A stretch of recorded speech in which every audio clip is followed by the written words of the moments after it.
Welcome to Prayer and Pose Yoga. Put on your favorite music and we're going to start to breathe. We're going to be in a seated position. You might want to grab a Kleenex box. I'm recording this during the beginning of what is, at least for me, allergy season. And I want to show you kind of breathing that really helps me during this time. There's a lot of other benefits to it, right brain, left brain, but we're going to do alternate nostril breathing. And what we're going to do is take a hand up by the mouth. We can take one finger to the forehead if that's comfortable. We're going to use the thumb and another finger to close off the nostrils back and forth. So first, let's close off the right nostril, inhaling through the left nostril. Then we're going to close off the left nostril, exhale through the right nostril. Keep it there, inhale through the right nostril, cover the right nostril, exhale through the left. Inhale left, close left, exhale right, inhale right, close right, exhale left, and just continue alternating here, breathing in and out of alternating nostrils, using those fingers to close things off and open them back up again to help you with this. You may have to blow your nose and then just go right back into it if you do. Josiah was 8 years old when he became king, and he reigned in Jerusalem 31 years. He did what was pleasing in the Lord's sight and followed the example of his ancestor David. He did not turn away from doing what was right. Now, King Josiah inherited a mess. His dad, King Ammon, was an evil man who didn't fear the Lord. Ammon was king only for a couple of years when his own officials conspired against him and assassinated him in his own palace. Josiah didn't have to be very old or any kind of genius to see that the way his dad ruled just wasn't working. 2 Chronicles 34:3 says, during the 8th year of his reign, while he was still young, Josiah began to seek God. And that's when change happens, when we seek God. And Josiah meant business. We know his faith was real because of his actions. He took the kingdom God gave him and made it a better place. It says he did what was pleasing in God's sight and didn't turn away. He destroyed the shrines and altars that had been made to false gods. He restored the temple where they found the long-lost book of the law, where God had laid out how they should be living. Josiah reads it and is in shock on how far they've fallen. He renews the covenant with the Lord, calls for a celebration of the Passover to be reinstated. And verse 33 says, and throughout the rest of his lifetime, they did not turn away from the Lord, the God of their ancestors. Josiah took a mess of a kingdom that he inherited as a young boy and left it better than he found it. He could have just plugged along with the policies of his dad, but instead he sought the Lord and worked hard for reform, spiritually impacting the entire nation. It all began when he sought God. What are we seeking? What shapes your to-do list for today? Are we seeking to use our time and energy to light up our world with God's love? Let's set an intention to leave the people that we interact with today better than we found them. Now we can take our hands to the mat, coming into a standing position.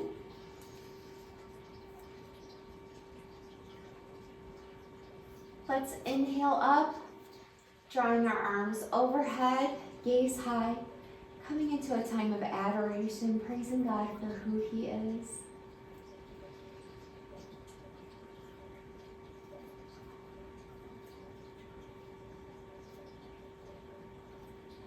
And then we can take our gaze forward. Let's reach up,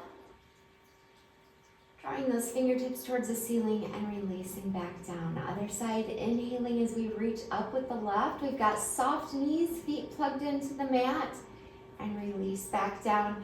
Inhaling, we reach up, lengthening down the side of the body. Exhaling, we release to neutral.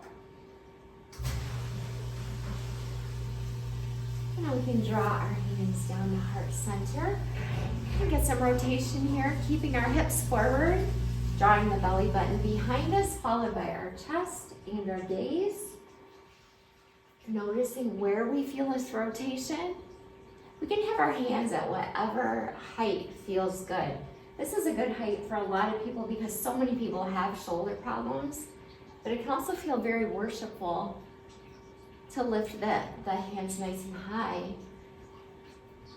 If our shoulder health allows.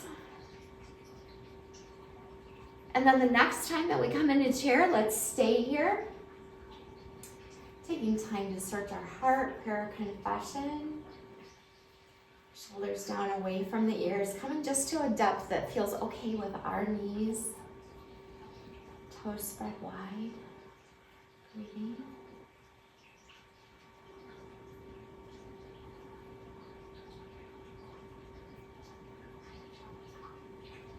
And we can come back into mountain. Let's take our right foot, stepping back, opening up at the chest. Let's take those wrists, give them a twist, switch directions.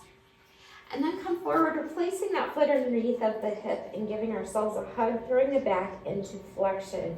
So we're gonna come here with extension, alternating sides as we step back, taking the gaze high, and then step forward for flexion. So kind of like a standing cat-cow here. This is a flowing bird, getting lots of movement to the spine. Take your time here to really try to engage as many of the vertebrae into the flexion and the extension as we can. Finding ways to make this movement happen at the top of the head, all the way down to the tailbone. Nothing so extreme that's going to make us throw our back out. Never do anything that feels wrong, that hurts. We're here to feel better. And let's come back into mountain, drawing the feet right underneath of the hips, taking our hands down forward so that we've got that open chest. Let's take some time here for our prayer of thanksgiving. Thanking God for the blessings in our life. Eyes can be open or closed. Sometimes it challenges our balance to close the eyes, and it's totally fine to keep those eyes open while we pray. Soft knees.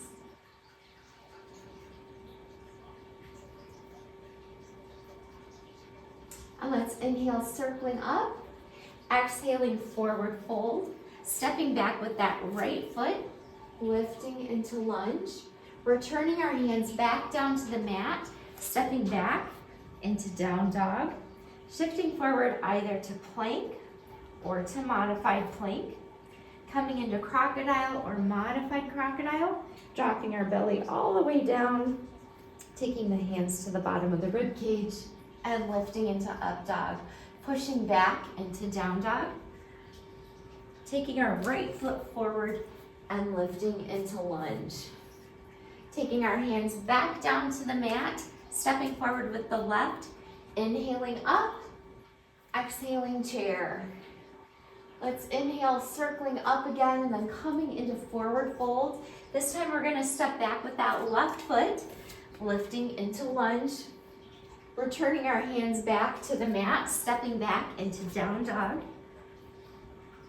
shifting forward to plank or modified plank, down to crocodile or modified crocodile, dropping the belly all the way down, taking the hands to the bottom of the rib cage so that those hands can wind up in alignment with the shoulders as we lift into up dog, pushing back into down dog, stepping forward with that left foot, lifting into lunge, returning our hands to the mat, stepping forward with that right foot, circling up, and coming into chair. Circling up, we're gonna come back into forward fold, but we're gonna step back with that right foot into a nice low lunge here. Really feeling the hip flexor release here. We want our front knee to be over the heel if we're able. Let's draw our arms overhead. Really feel a good stretch on that rear hip flexor. Breathing. Pressing that front foot into the mat. Reaching upward. There's this reaching upward that's happening with the lower and the mid traps, but not the upper traps. We don't want to feel like we're punching our shoulders towards the ears. So it's kind of like we're reaching up and yet the shoulders are down while we reach up. That's kind of an interesting dynamic going on here. Let's take our hands down to the mat. We're gonna stay in lunge, but we're gonna come to a lifted lunge. So we're just gonna lift our knee up. We're gonna draw our arms out towards the sides, and then we're gonna rotate over that left leg, standing in a rotated lunge, breathing, twisting, using the strength of the legs.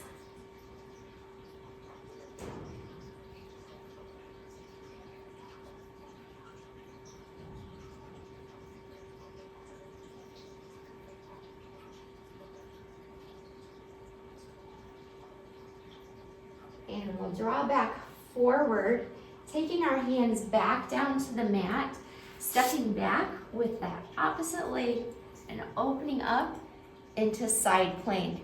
You're welcome to drop a knee here to modify the side plank. I like to crisscross the legs. You can also stack them. If this is hard on your shoulder, you can also drop to the elbow. And let's take our right hand back down. Then we're gonna draw our right foot forward so that everything's in a line here, our foot and both of our hands. And the torso is next to the leg, so you may have to kind of like work it next to it. You should have the shoulder next to that knee. As we're in lizard here, breathing.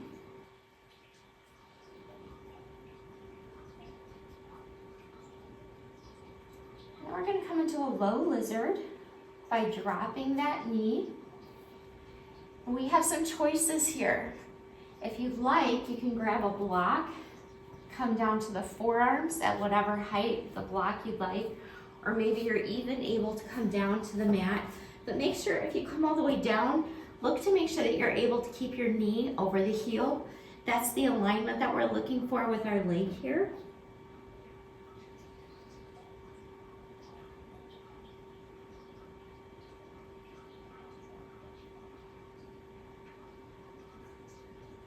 Staying in this low lunge, we're gonna come back up to the hands.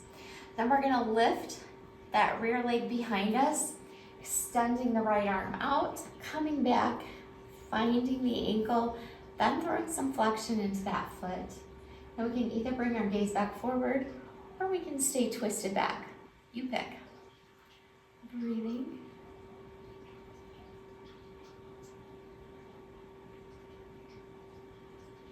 We can release this. Now we're going to take our hand to the outside of that foot. We can tiptoe that foot to draw the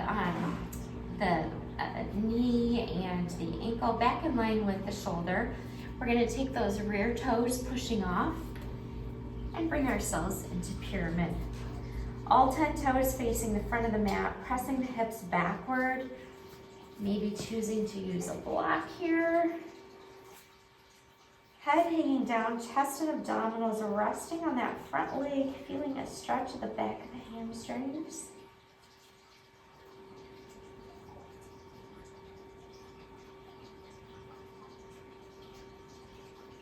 And we can step up with that left foot, drawing our feet right underneath of the hips. Let's ease up, vertebrae by vertebrae. Circling our arms up overhead. Gaze high, taking time for a prayer of supplication. Just bringing the requests of our heart to God. Maybe praying for our children, our parents, our friends.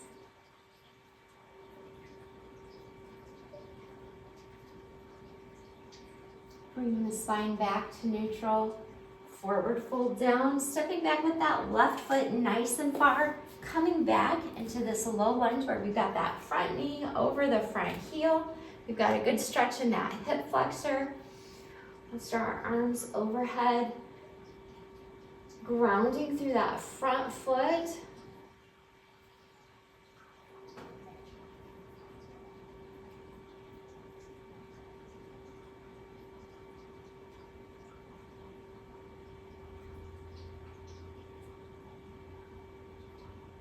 Then we're gonna drop our arms down, staying in lunge, but lifting into a little bit higher lunge as we draw that knee up, bringing our arms up to the sides, and then rotating over that right leg in this open arm rotation. Our hips are staying forward. All of this rotation is happening from the belly button. Notice as you inhale how that feels to be in the rotation. It might be hard to breathe in a rotation. If that's the case, just think about taking sips of air. You don't want to hold your breath, or maybe you need to ease out of the rotation just a little bit so that you can breathe. Breathing matters, right? Another good breath here.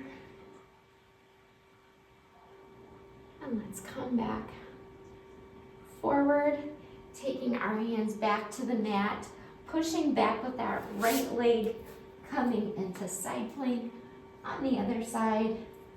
Our side plank, maybe on the forearm, maybe with the knee, maybe stacking the feet, maybe scissoring, maybe having our arm extended hurts our shoulders, so we draw it to the side.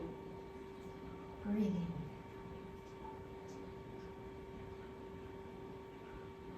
Drawing our hand back down to the mat, drawing our left foot up, making sure that we work that torso to be next to that leg.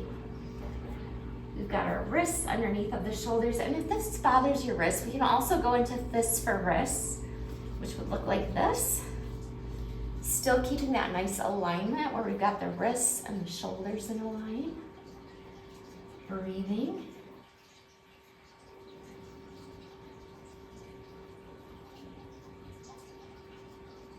Keeping the knee directly over the ankle of that left leg.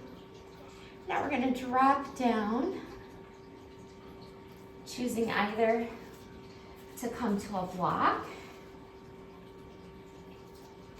at whatever height, or maybe choosing the forearms as long as we're able to keep that knee over the heel of the other leg.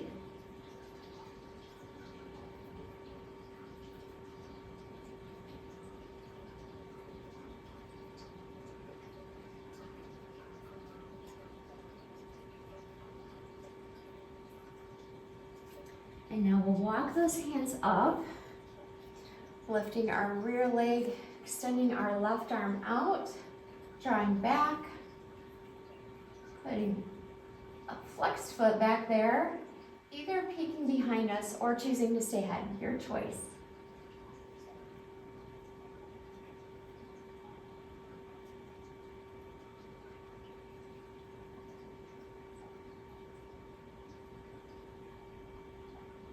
And we can release this. We can tiptoe that foot to be in front of the hip, taking our hands to either side, tucking that rear toe, and coming to a standing position in pyramid. All 10 toes facing the front of the mat. Soft knees. Hands can be at the calf, the ankle, or the floor.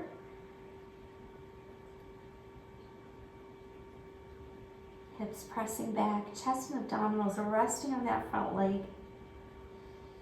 Feeling a release of the hamstrings.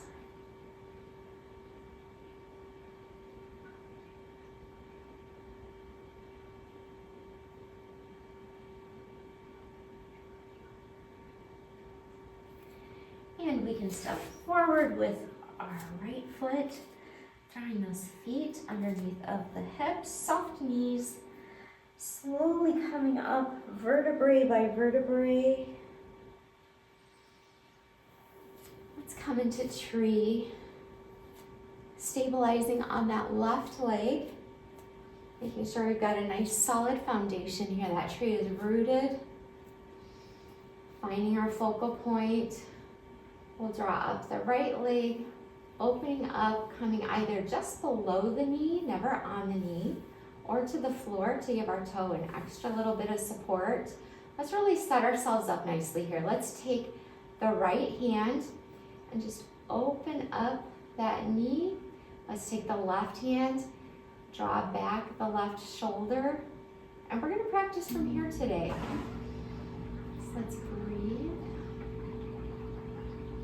Standing tall, Maybe using some imagery of that tree that stands tall in the wind, and you can see it swaying, but it's not falling down because its roots are so solid. Let's make sure that we've got a good foundation here in that standing leg, with the toes spread wide, feeling grounded. And we can release this. Let's stabilize on the right foot, spreading those toes wide, feeling nice and rooted. Lifting the left leg, opening it up to the side, taking our left hand and opening up that knee towards the back.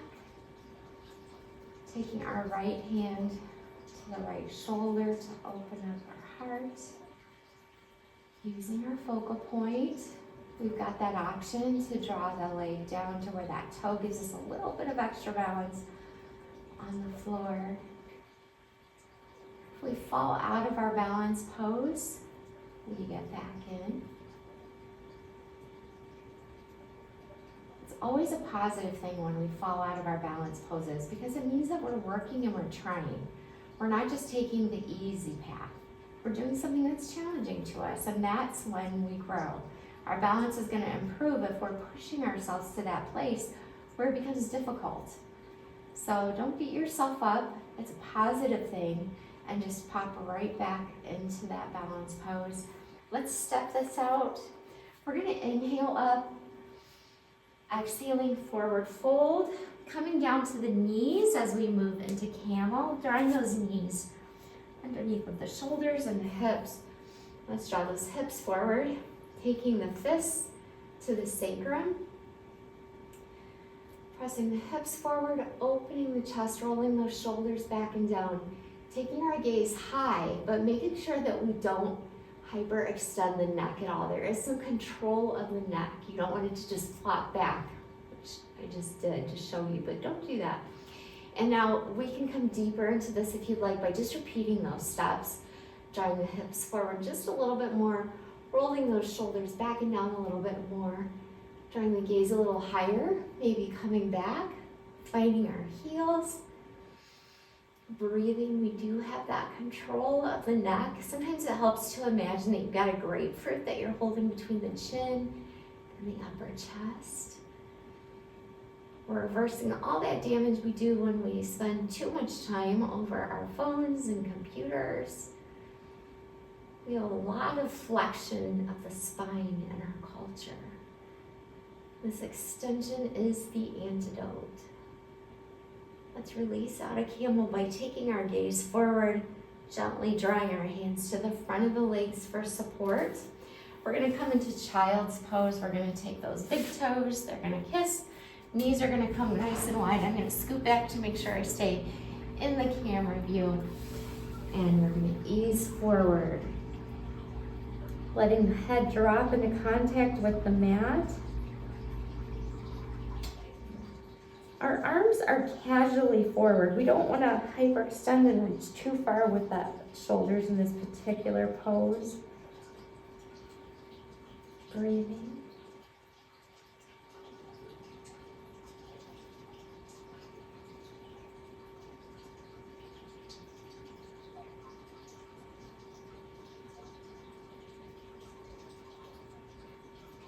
And we can come and ease up out of our child's pose. Let's come into a straddle. You might want to grab some blocks. We're going to open up the legs nice and wide. Flexing our feet so that we draw the toes towards us. We're sitting towards the very tip of the tailbone. Hinging forward from the hips. Finding a place with the block that allows us to rest the forehead. We want to feel a nice release in the back of the hamstrings. Every exhale is an opportunity to come a little bit deeper into this pose.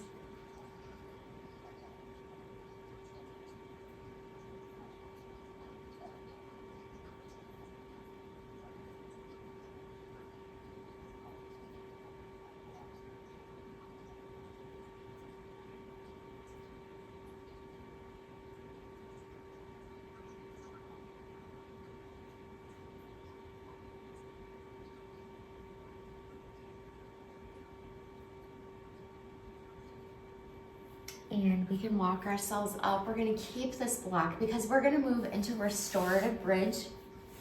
So let's swing back around to the length of our mat. Go ahead and drop the back down. Let's hug those knees to the chest. Then we're gonna drop the feet, pushing off as we lift the hips, placing that block underneath of the hips, feeling nice and sturdy there.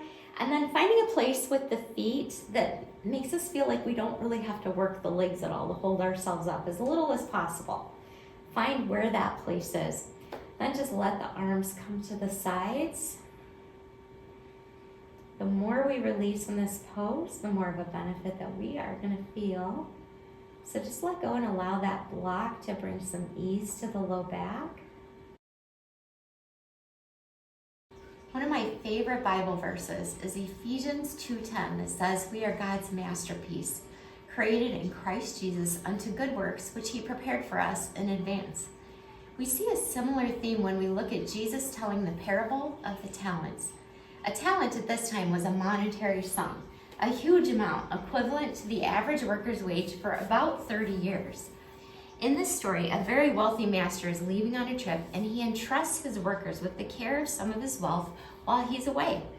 The first worker is given 5 talents, almost 100 years' wages. The second is given 2 talents, and the third is given 1.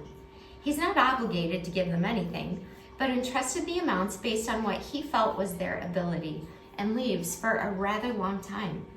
The man who'd been given the 5 talents was motivated. It says he went at once and did some trading, making an additional 5 talents. The guy with 2 talents was able to earn 2 more talents. The third guy hides the 1 talent, burying it into the ground. The master returns after a long time to settle accounts with them. The guy with 5 talents comes in and shows that he had made 5 more. The master says, "Well done," says he's been good and faithful, and that since he was able to be trusted with little, wow, this guy must have been super rich to consider that little, he says he'll set him over much. The guy with 2 talents shows what he has done and gets the same response. "Well done, good and faithful servant. You have been faithful with little, I will set you over much." The third guy is a whole different story. First off, he hits the door with his mouth open, telling the master that he knew he was a hard man, reaping where he did not sow and gathering where he did not scatter seed. So let's stop there. He just told his boss that he doesn't think he worked for the money he has, calls him pretty much lazy and a hard man. No gratitude here for the 30 years of wages he was entrusted with. Was it less than the other guys? Yeah, it was. But it was still a ton of money to be trusted with. And we in the ungrateful and critical attitude gives us an idea why perhaps the master didn't trust him with more. When the master discovers that this man didn't even work at all during all this time to make some kind of portion of his wealth, he just buries it and makes nothing. He says at the very least the money should have been placed into a bank to gain interest. He calls his servant wicked and lazy and then orders that the talent be given to the motivated worker that had 10 talents. The third man really didn't do anything that we would consider bad with the talents, like steal it or spend it. But while the first man eagerly went out right away, the third man had a bad attitude and did nothing, never seeking to do any good with it or expending any energy for the master. God has given each of us a gift, and as believers, there's an expectation that we'll bear fruit with our lives. God created you and has prepared opportunities for us to impact the world around us with the time, money, and skills that He has entrusted us with. Are we burying these gifts or running out with the eagerness of the first man to seek opportunities to light up our corner of the world and leave it better than we found it? Now to come out of the pose, we can walk those feet a little bit closer to us, lifting the hip, releasing that block, setting it aside, drawing those knees back into the chest and rocking it out.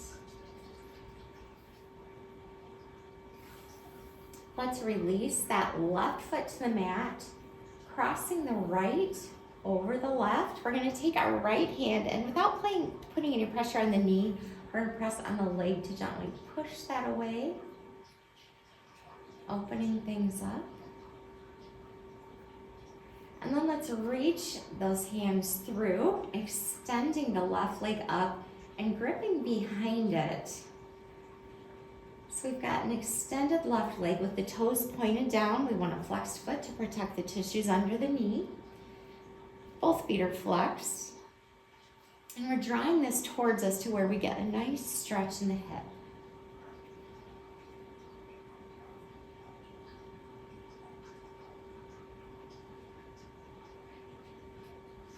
We can release this, taking the right foot to the ground, crossing the left leg over, taking our left hand, gently pressing away, keeping both hips on the mat here.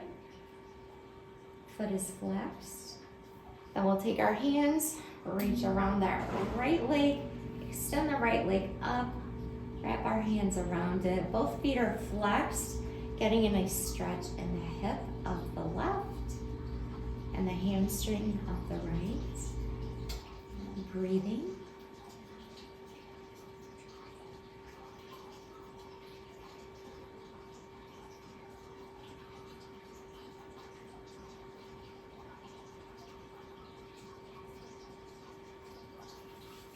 And we can release this, bringing our knees in towards the chest.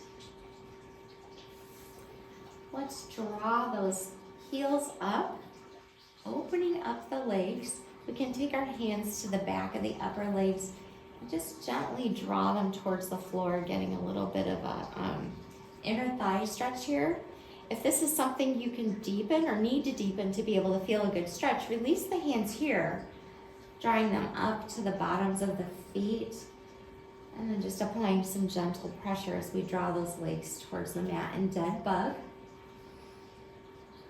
Breathing and opening up the inner thighs.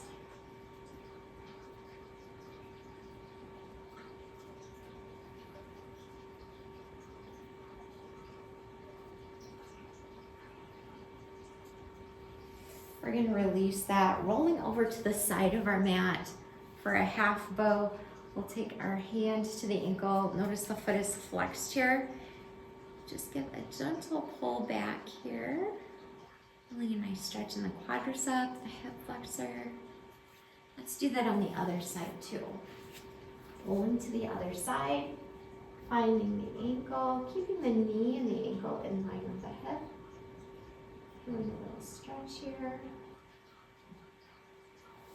And we can move into our final relaxation. Coming onto our backs or our bellies, whatever feels comfortable, wherever you can find stillness. Doing any wiggling that we need to do, taking our last purposeful breath of today. Inhaling and exhaling, then allowing that breath to be just natural with nothing forced. Softening the shoulders, allowing them to melt into the floor. Softening the neck. Allowing the chin to drop, the teeth to feel loose. Softening our cheekbones. The space under the eyes. The eyebrows, the top of the head. Finding this softness, the bicep of the right, biceps of the left. Forearms of both arms, the inside of the left hand and the inside of the right. Tops of both hands. If there's something on your mind, just allow that weariness or that worry to just ease out the fingertips. Noticing the strength of the rib cage, the softness of the heart. Allowing the hips to just sink into the floor. Allowing the legs to feel heavy. Noticing the back of both legs. The front of the left leg, the front of the right leg. Softening both ankles, the top of both feet. The bottom of the right foot and the bottom of the left.